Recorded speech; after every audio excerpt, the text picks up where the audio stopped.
Hello everyone. So today I'll be teaching you about myocardial infarction.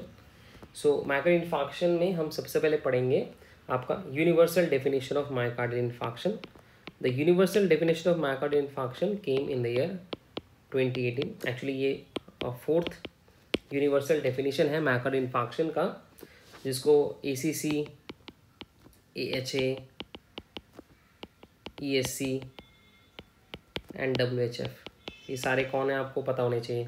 American college of cardiology, American heart association, European society of cardiology, world heart federation, they have made this universal definition of MI, जिसमें क्या है कि आपका troponin T या फिर troponin आई में से कोई भी एक जो है it should be more than 99th percentile of the upper reference limit. ठीक है, ट्रोपोनिन टी या फिर ट्रोपोनिन आई में से एक भी अगर 99th percentile of upper reference limit में है और उसके साथ अगर आउट ऑफ द 5 कुछ भी है, कौन से आउट ऑफ द 5 है, चाहे आपके सिम्टम्स हो, चाहे आपकी ईसीजी चेंजेस हो, जिसमें 3 ईसीजी चेंजेस आएंगे, वो है एसटी सेगमेंट का डिप्रेशन, चाहे एसटी सेगमेंट का एलिवेशन, या फिर new onset left bundle branch block.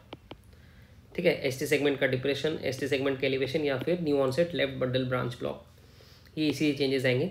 या फिर आपका एक नया पैथोलॉजिकल क्यू वेव आ रहा है, सो अब न्यू पैथोलॉजिकल क्यू वेव, ठीक है, या फिर आपकी इमेजिंग एविडेंस आ सकते हैं। इमेजिंग एविडेंस में आपको सबसे बेसिक है आपका इकोकार्डियोग्राफी, जिसमें आपको रीजनल वॉल मोशन एब्नॉर्मैलिटी मिलेगा, या फिर आपको मिल रहा है एक कोरोनरी थ्रोम्बस जो कि आपको डिटेक्ट हुआ है एंजियोग्राफी में, और इवन ऑटोप्सी में भी डिटेक्ट हो सकता है अगर आप मर चुके हो तो।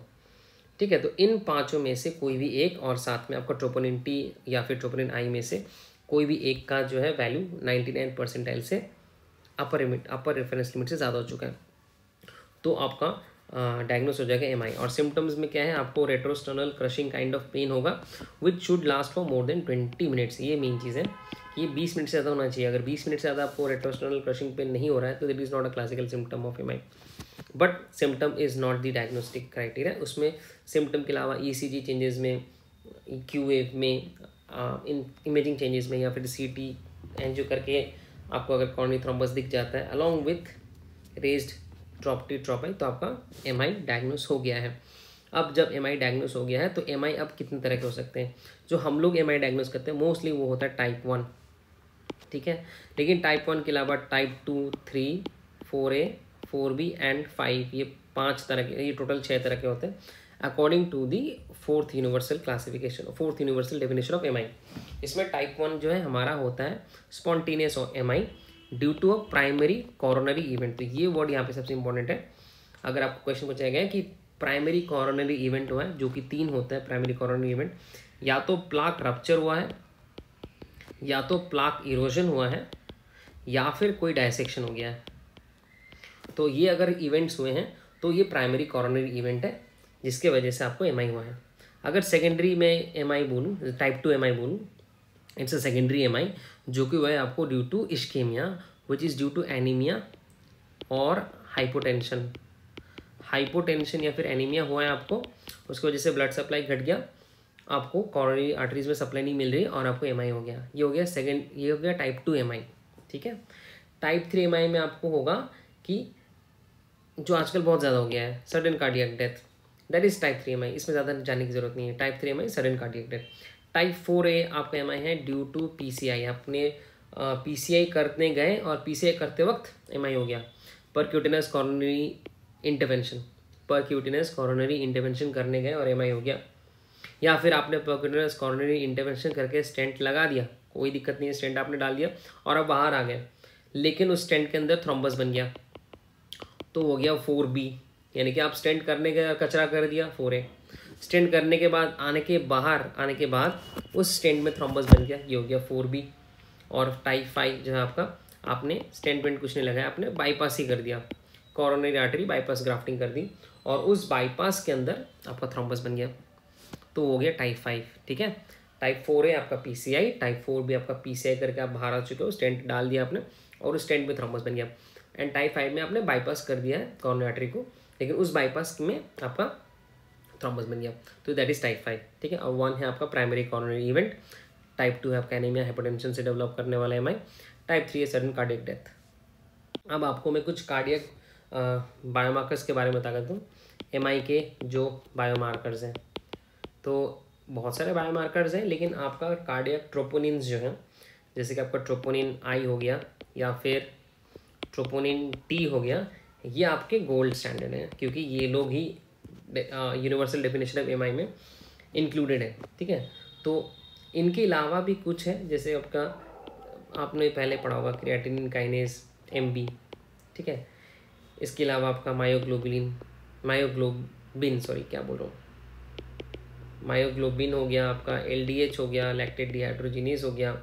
ठीक है, ये लोग कुछ और एमआई के मार्कर्स हैं, जिसमें से सबसे अर्लीस्ट राइज करता है आपका, ये क्वेश्चन अगर आया, सबसे अर्लीस्ट राइज करता है मायोग्लोबिन। ठीक है, और सबसे लेट राइज करता है एलडीएच। और आपका ट्रोपोनिन आई या फिर आपका ट्रोपोनिन टी एंड सीकेएमबी लगभग सेम टाइम में राइज करते हैं। मायोग्लोबिन 1 आवर के अंदर ही एलिवेट हो जाएगा, मतलब आपको डिटेक्ट हो जाएगा। ट्रोपोनिन आई, ट्रोपोनिन टी या फिर सीकेएमबी, ये लोग जो हैं, इन लोगों को 3 आवर्स का टाइम लगता है। 3 आवर्स के बाद आपको डिटेक्ट हो जाएगा। ठीक है, एलडीएच को डिटेक्ट होने में 12 घंटे लगते हैं। एक पेशेंट आया, अगर आपसे क्वेश्चन पूछा जाए कि उसको 4 दिन हो चुके हैं एमआई का सस्पिशन होके, 4 days have passed already, and आप उसका एक कार्डियक बायोमार्कर टेस्ट कराना चाहते हो, which of the following you will not advised. ठीक है, तो आपको एडवाइस करना है कि मायोग्लोबिन नहीं करना है एंड सीकेएमबी नहीं करना है, क्योंकि 24 आवर्स के बाद ही मायोग्लोबिन आपको डिटेक्ट नहीं होगा। 24 आवर्स के बाद आपको मायोग्लोबिन, अरे यार क्या हो रहा है बार बार, 24 आवर्स के बाद आपको मायोग्लोबिन नहीं मिलेगा। तो ये 1 घंटा में राइज होता है, 24 आवर्स के अंदर गायब हो जाता है। आप ये नोट डाउन कर लो कहीं पे, 1 आवर में बढ़ा, 24 आवर के बाद गायब हो गया। फिर आपका सीकेएमबी आपका 3 दिन तक रहेगा, 3 days, तो 3 घंटे के बाद बढ़ा।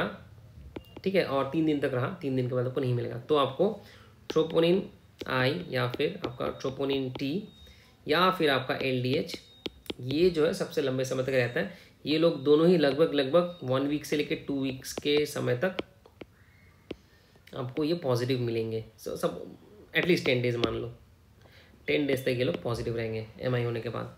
ये एमबी का काफ़ी इंपॉर्टेंट रोल है। ट्रोपोनिन आई, ट्रोपोनिन टी से तो आप जो है मेनली डायग्नोज कर लिए कि एमआई है। अब एमआई पेशेंट को री एमआई भी होता है, वापस एमआई होता है। तो आपने एमआई डायग्नोज किया, ठीक है, ट्रोपोनिन आई, ट्रोपोनिन टी डायग्नोज किया, आपने एलिवेटेड है, और पेशेंट को 5 दिन आप आईसीयू में भर्ती रखें। 5th डे में पेशेंट को फिर से पेन होने लग गया। अब आपको सस्पिशन है कि नया एमआई हुआ है क्या, is it a new MI? तो आप क्या करोगे, आप ट्रोपोनिन आई, ट्रोपोनिन टी करोगे तो वो रेज्ड ही रहेगा। तो ये न्यू ऑनसेट एमआई है कि नहीं, ये कैसे पता चलेगा? क्योंकि ये ऑलरेडी 5 दिन हो चुका है, तो आपका सीकेएमबी जो है, सीकेएमबी ये आपका 3 दिन में कम हो जाना चाहिए। लेकिन अगर अभी भी एलिवेटेड मिल रहा है, इसका मतलब है it's a new onset MI. तो सीकेएमबी का मेन यूज़ क्या है, क्या रोल है? डिटेक्टिंग री इन्फाक्शन। सो सीकेएमबी का मेन रोल है इन डिटेक्टिंग री इन्फाक्शन। तो इसी में मैंने आपको बताया था कि 3 तरह के चेंजेस होते हैं, या तो आपका एसटी सेगमेंट का डिप्रेशन होगा, या फिर एसटी सेगमेंट का एलिवेशन होगा, या फिर आपका एक new onset left bundle branch block है। तो that is the basis for STE-MI and non ST-MI। वो तो आपको पता है ऑलरेडी कि ST एलिवेशन MI होता है और एक नॉन ST एलिवेशन MI होता है। तो ST एलिवेशन MI में क्या होता है, इसमें आपको ST एलिवेशन दिखाना है, ठीक है, and it should be in contiguous 2 lead. So main यहाँ पे 2-3 चीज़ें हैं। पहला है कॉन्टिजियस 2 लीड्स, ठीक है, 2 लीड में लगातार ST एलिवेशन होना चाहिए, ये है पॉइंट नंबर 1। पॉइंट नंबर 2, कितना होना चाहिए? It should be more than 1 mm, यानी कि एक छोटा बॉक्स। एंड तीसरा पॉइंट है कि ये जो चीज़ है कि मोर देन 1 mm एलिवेशन होना चाहिए एंड कंटिन्यूअस 2 लीड्स होने चाहिए, this will not apply for V2 and V3, क्योंकि V2 V3 के लिए ये काफ़ी ज़्यादा एलिवेशन होना चाहिए। So for V2 V3 it should be more than 2.5 mm, ठीक है।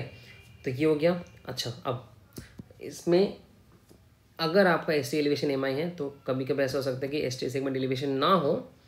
ऐसा हो सकता है कि सिर्फ आपका एक new onset left bundle branch block हो, ठीक है। So new onset left bundle branch block या फिर ST सेगमेंट एलिवेशन, ये दोनों आपके आते हैं ST एलिवेशन MI में, जिसमें हमने बताया कि V2 V3 को छोड़ के बाकी लीड्स में, कंटिन्यूस 2 लीड्स में आपके 1 मिलीमीटर से ज़्यादा आपका ST सेगमेंट एलिवेट होना चाहिए। अगर V2 V3 आप देखते हो तो एटलीस्ट 2.5 मिलीमीटर का एलिवेशन होना चाहिए।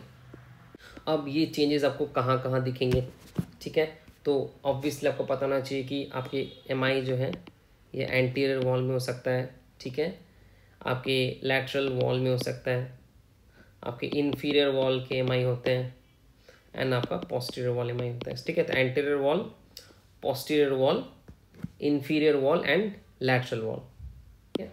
तो अगर आपको ये जो ECG के चेंजेस हैं, that is your ST segment elevation in 2 continuous Leeds of more than 1 mm आपको दिखता है, तो एंटीरियर वॉल में आपको दिखेगा ये V1 से लेके V4 लीड्स में, ठीक है, क्योंकि दीज आर प्रीकॉर्डियल लीड्स, तो V1 से लेके V4 लीड्स में आपको ये चेंजेस दिखेंगे, ठीक है।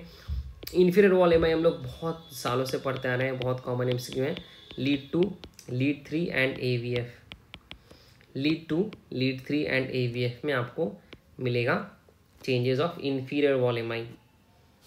पोस्टीरियर वॉल में आपको मिलेगा V7 to V9, ठीक है। V7, V8, V9 लीड्स में आपको चेंजेस मिलेंगी for posterior wall MI, and V5, V6 और जो बाकी बच गए लीड 1 एंड लीड AVL, ये होंगे आपके लैटरल वॉल MI। सो एंटीरियर वॉल MI सबसे इजी है V1, V2, V3, V4।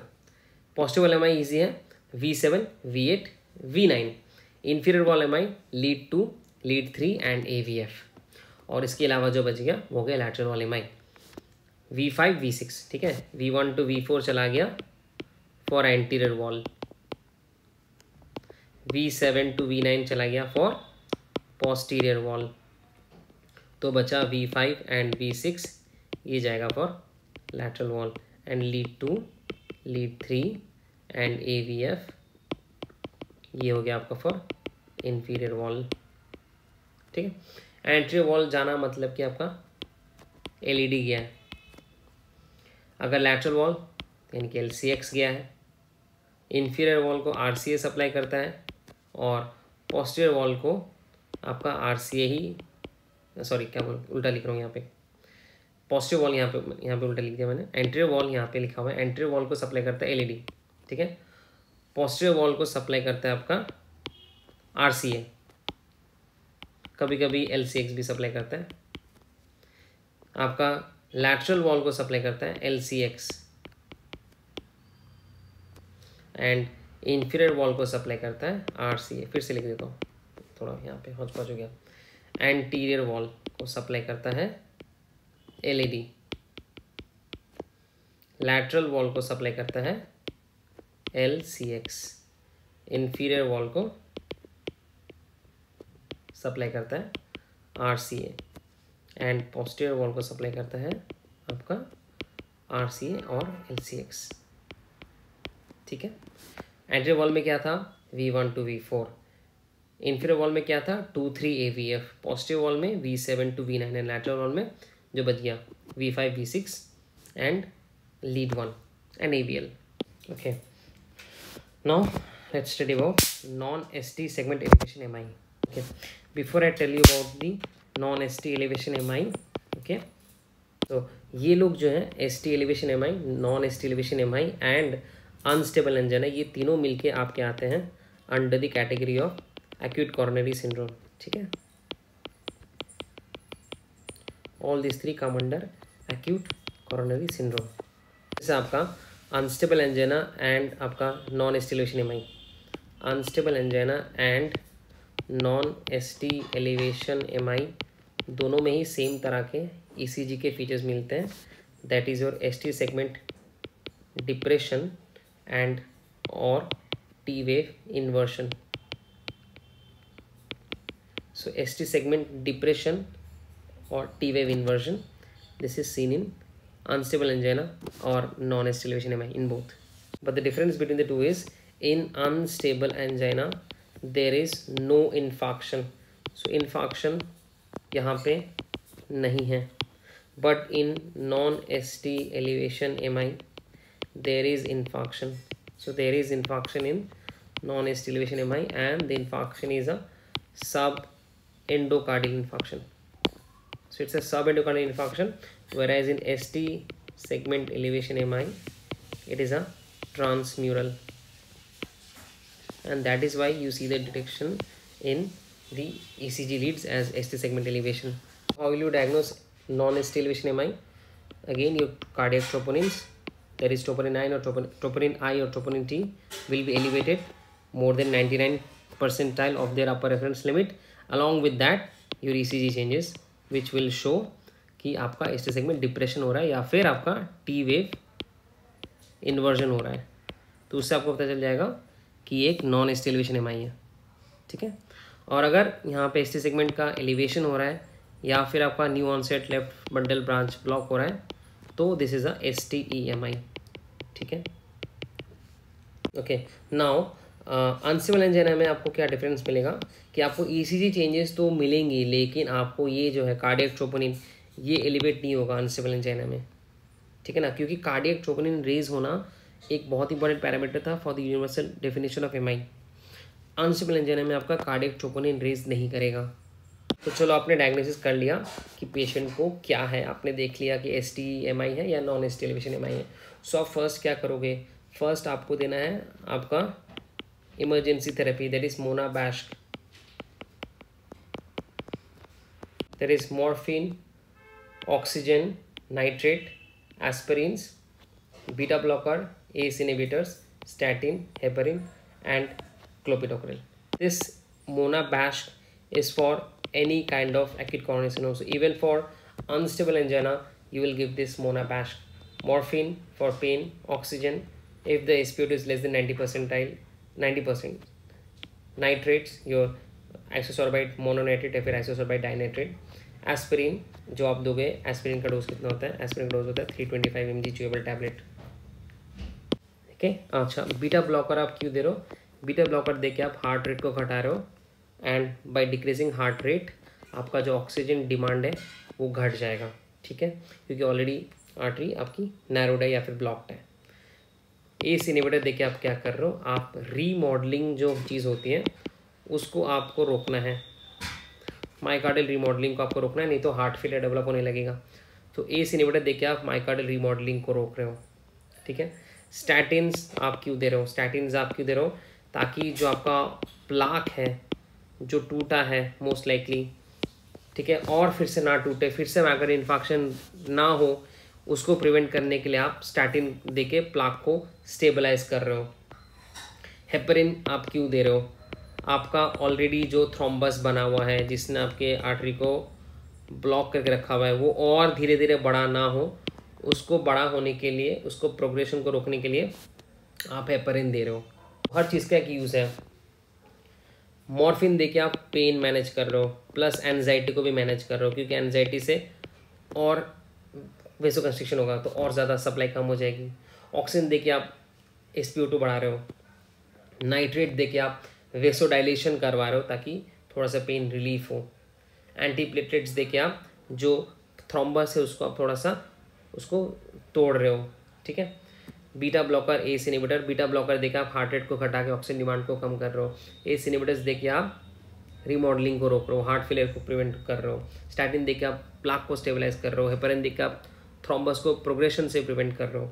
ठीक है. And clopidogrel is added to aspirin, जिसको कहा जाता है आपका ये जो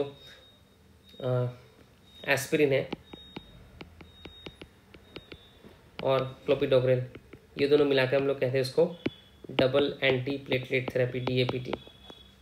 DAPT के बारे में हम बाद में पढ़ेंगे, अभी थोड़ा देर में जाएंगे हम लोग उसमें. सो प्राइमरी आपका पेशेंट जैसे आया MI लेके, आपको मोनाबैश देके पेशेंट को स्टेबलाइज करना है. इसके बाद आपको क्या करना है? इसके बाद आपको प्लान करना है मेन जो ट्रीटमेंट है, दैट इज परफ्यूशन. क्योंकि ठीक है ये सब तो हो गया, अब रीपरफ्यूशन स्ट्रैटेजी को काम करनी है. सो अगर पेशेंट 90 मिनट्स के अंदर आ गया, आप क्या करोगे? आप करोगे PCI. ठीक है. विद इन 90 मिनट्स के अंदर अगर आपको आ गया पेशेंट, आप PCI करोगे. बट अगर पेशेंट 90 मिनट्स के अंदर नहीं आया, देन आप प्रेफर करोगे फिब्रिनोलाइसिस. सो 90 मिनट्स के अंदर अगर आ गया तो आप करोगे पीसीआई, इसको कहते हैं प्राइमरी पीसीआई, ठीक है। एंड अगर 90 मिनट्स के अंदर नहीं आया तो आप करोगे फिब्रिनोलाइसिस, but again the patient should come with in 120 minutes. But in many places दे से कि आप फिब्रिनोलाइसिस जो है आपको 3 घंटे का समय रहता है करने के लिए, ठीक है। सो बेटर आप याद रखो कि 90 minutes is the time for PCI. कहीं कहीं पे ये 120 मिनट्स भी बोलते हैं लोग, तो ऐसा फिक्स्ड कोई डेफिनेशन नहीं है, कोई क्राइटेरिया नहीं है। So 90 minutes to 120 minutes for your PCI, and preferably ये प्रेफरेबली है 90 मिनट्स से 120 minutes, and preferably 3 hours for fibrinolysis.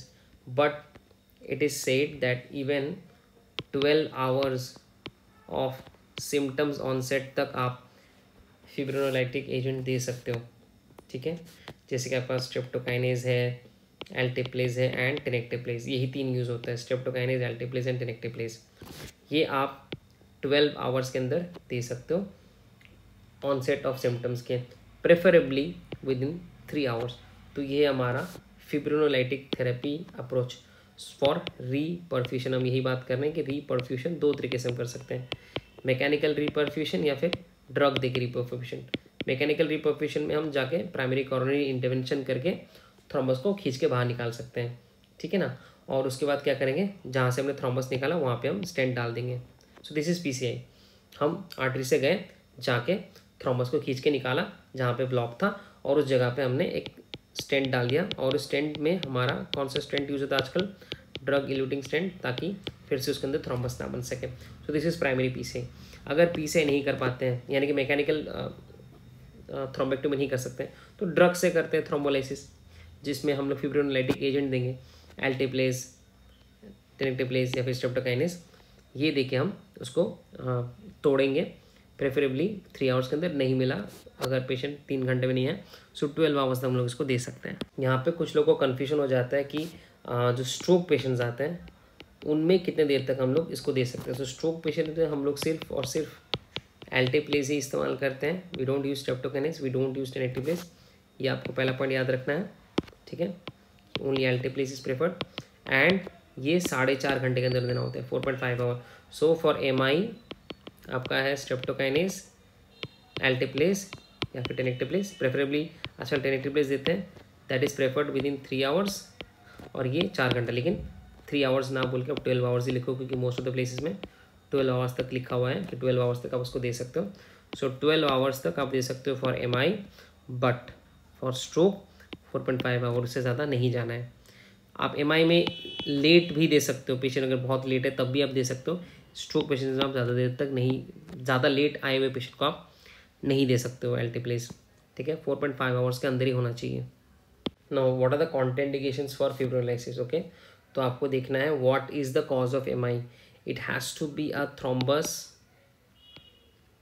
Rupture, यानी कि sorry plaque rupture, it has to be a plaque rupture, okay. क्योंकि मैंने बताया कि 3 कारण होते हैं एमआई होने के, भाई always talking about primary MI ना, preferably.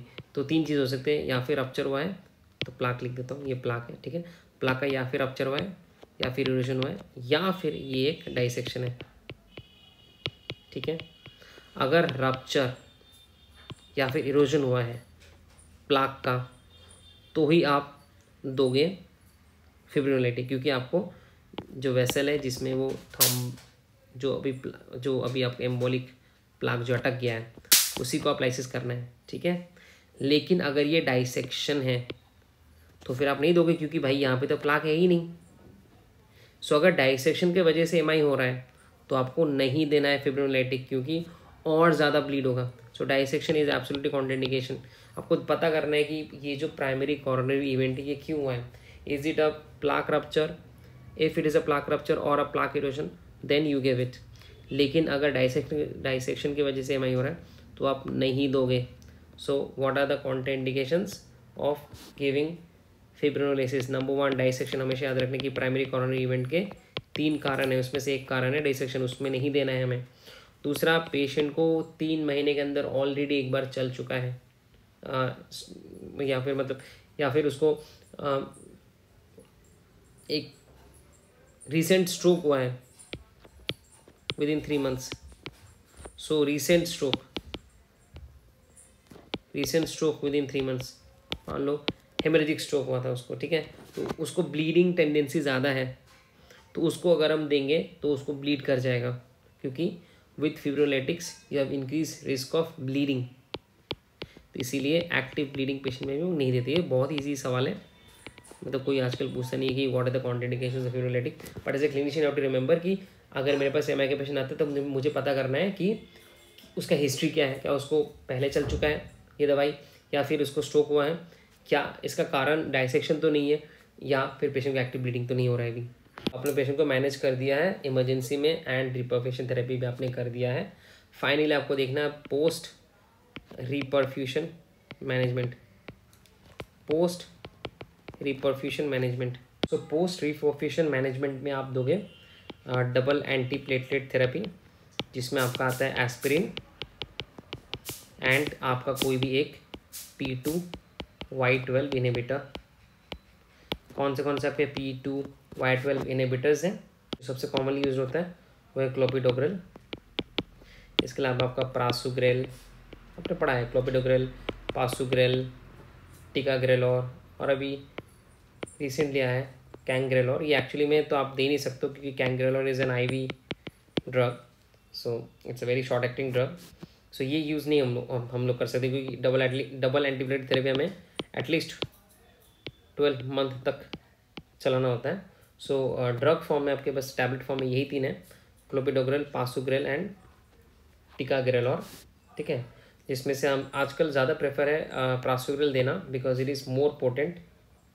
So it is more potent but it has higher bleeding risk, इसीलिए क्योंकि इसमें ज़्यादा ब्लीडिंग का रिस्क है, इसलिए जो क्लिनिशियंस है पुराने वाले वो अभी भी क्लोपिडोग्रेल को ही प्रेफर करते हैं, ठीक है।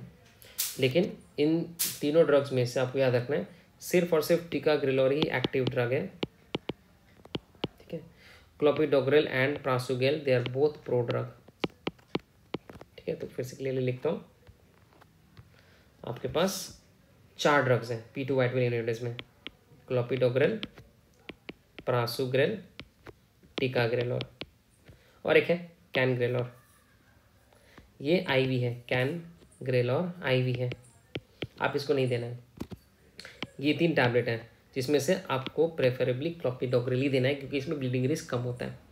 क्लोपिडोग्रेल, प्रासुग्रेल, ये दोनों आपके प्रो ड्रग्स हैं, और ये आपका टिकाग्रेलोर एक्टिव ड्रग है, ठीक है।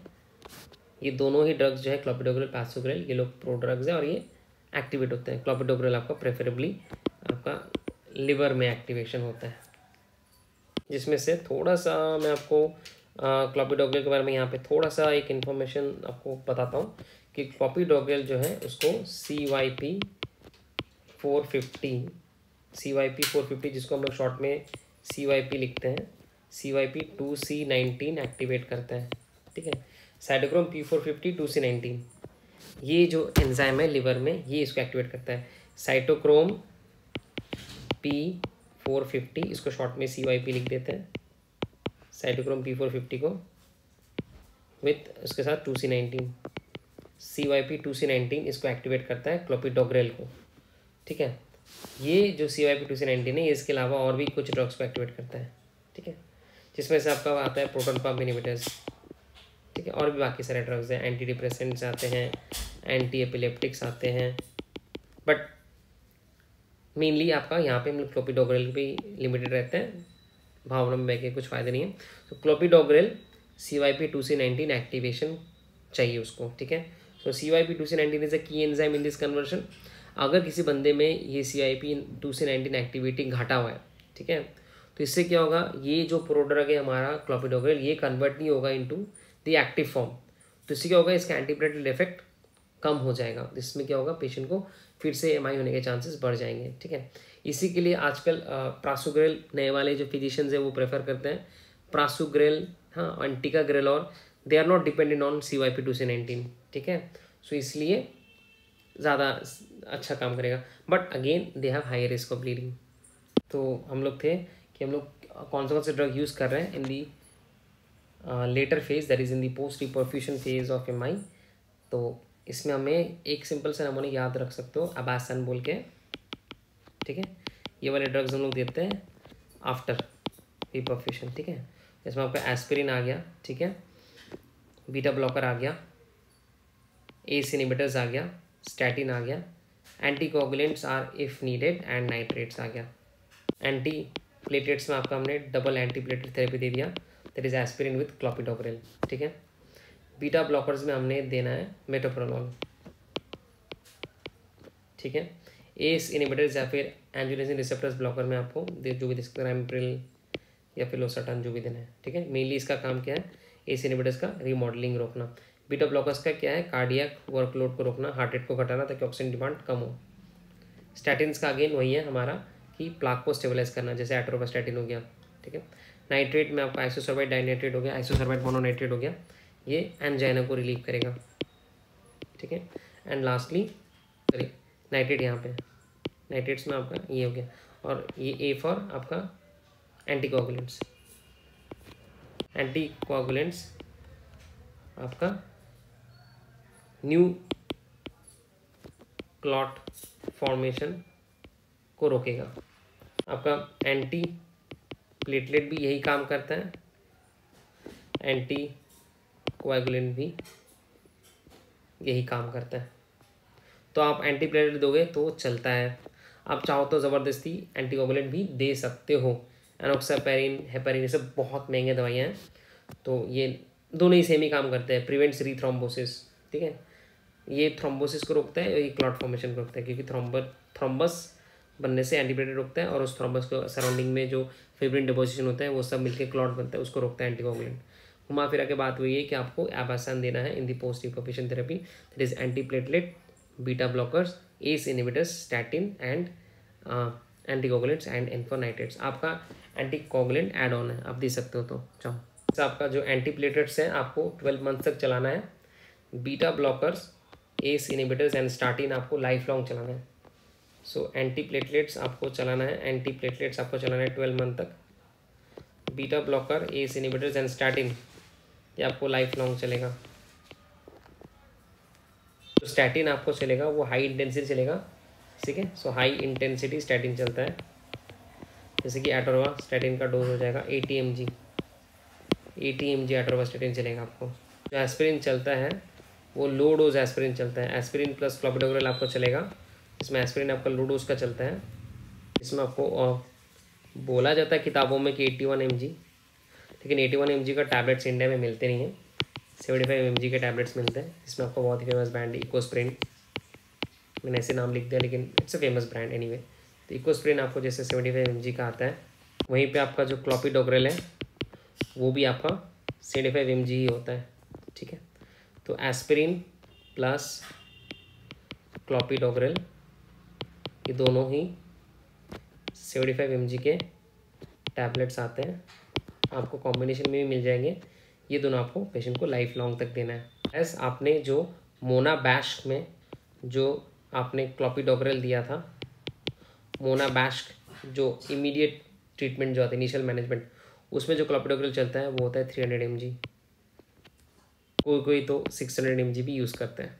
सो चलता है 300 mg से लेके 600 mg, ये आपका लोडिंग डोज है क्लोपिडोग्रेल का फर्स्ट टाइम जो आप पेशेंट को दे रहे हैं एमआई में, एंड देन उसके बाद आपको कंटिन्यू करना है, ठीक है।